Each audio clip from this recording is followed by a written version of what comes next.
संसार में हमेशा से, जब से सृष्टि का निर्माण हुआ है, तब से परमात्मा के हुक्म से बहुत सारे ऐसे साधन हैं जो हमको परमात्मा से जोड़ने का काम करते हैं, चाहे वो सत्संग के रूप में हो या किसी भी रूप में हो। और हर एक युग में सच्चे जिज्ञासुओं को, सच्चे भक्तों को परमात्मा के नाम का रास्ता बताने के लिए परमात्मा के हुक्म से इस संसार में भेजा जाता है। संत महात्मा या जो भी वाणी सुनाते हैं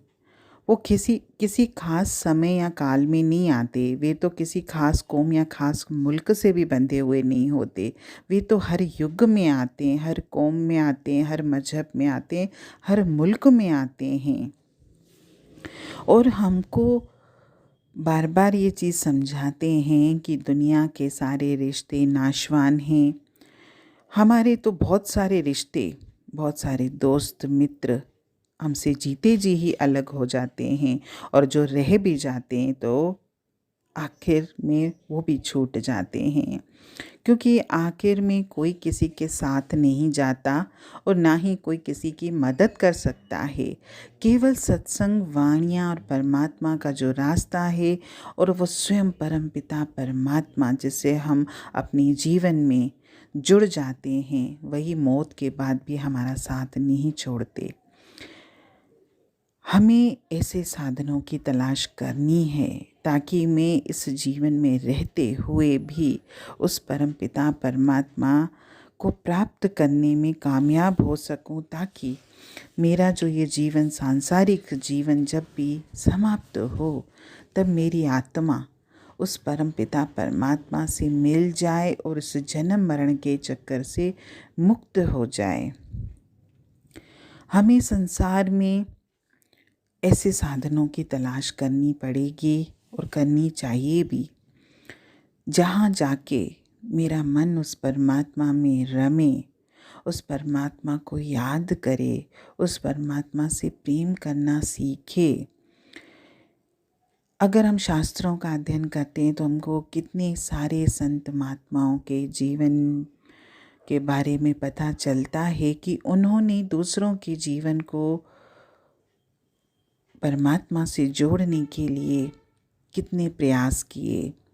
गुरु नानक साहिब, जिनका आज इतना हम मान करते हैं, इतना हम उनकी वाणी पढ़ते हैं, सुनते हैं और उनकी वाणी के अनुसार जीवन चलने की कोशिश भी करते हैं, तो उन्होंने अपना जीवन जो सांसारिक था त्यागा नहीं था। यानी संसार में रहते हुए भी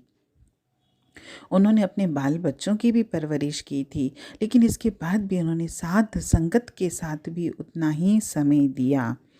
संत कबीर हैं, उनके जीवन के बारे में भी अगर हम पढ़ते हैं तो हमको पता चलता है कि उन्होंने अपनी सारी उम्र कपड़ा बुनकर गुजारा किया, अपने बाल बच्चों की परवरिश की, फिर भी उन्होंने साध संगत को भी उतना ही समय दिया। क्योंकि ये जो कुछ उदाहरण हैं सच्चे संत महात्माओं के, ये खुद मिसाल बनकर हमको दिखाते हैं कि हमको किस तरह दुनिया में रहते हुए भी, दुनिया के कामकाज करते हुए भी मालिक की भक्ति करनी है। वे कभी भी ये नहीं कहते थे कि घर बार छोड़कर जंगलों पहाड़ों की ओर चले जाओ और संन्यास धारण कर लो, क्योंकि जंगलों पहाड़ों में जाकर हमारे अंदर मालिक से मिलने का कोई ज़्यादा शौक या प्यार पैदा नहीं हो जाता, क्योंकि वही इच्छाएं, वही तृष्णाएं हमारे अंदर तो वहाँ भी दबी रह जाती हैं। जिस समय हमको वापस कभी भी दुनिया का सामना करना पड़ेगा तो वो इच्छाएं वापस उभर कर आ जाती हैं। इसीलिए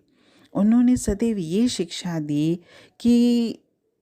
सच्चा प्रेमी, सच्चा भक्त परमात्मा का, सच्ची आत्मा केवल वही है जो देह में रहते हुए भी, संसार के कार्य करते हुए भी, संसार के सब कर्तव्यों को निभाते हुए भी उस परम पिता परमात्मा से जुड़े, उस परम पिता परमात्मा से मिलाप करने की कोशिश करे। हरिओम।